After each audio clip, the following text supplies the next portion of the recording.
संविधान दिवस के अवसर पर उत्क्रमित मध्य विद्यालय बेनीपुर हटिया में विद्यालय के प्रधानाध्यापक नारायण कुमार की अध्यक्षता में एक कार्यक्रम का आयोजन किया गया, जिसमें सबसे पहले संविधान निर्माता डॉक्टर अंबेडकर के चित्र पर पुष्पांजलि अर्पित की गई। इस दौरान स्कूल के तमाम शिक्षक और छात्र छात्राएं मौजूद थे। इस दौरान प्रधानाध्यापक ने संविधान के बारे में उपस्थित शिक्षक और छात्रों को विस्तार से बताया। संविधान दिवस मना रहा है।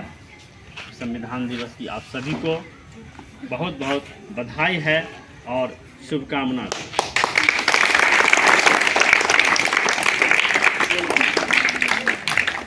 कोई भी सिस्टम एक नियम से चलती है, जिसके छत्र छाया तले हम पूरे सिस्टमेटिक रूप से, व्यवस्थित रूप से काम करते हैं, ताकि हम पर कोई उंगली न उठे। इसी प्रकार जब देश आज़ाद हुआ तो हमारा देश अंग्रेज़ों के नियम और कानून पर चला करता था।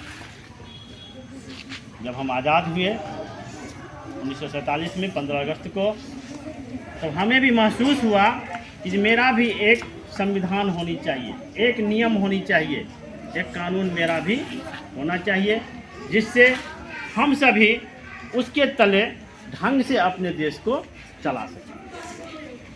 उसी क्रम में इस निर्णय का स्वागत हुआ। 26 नवंबर संविधान दिवस।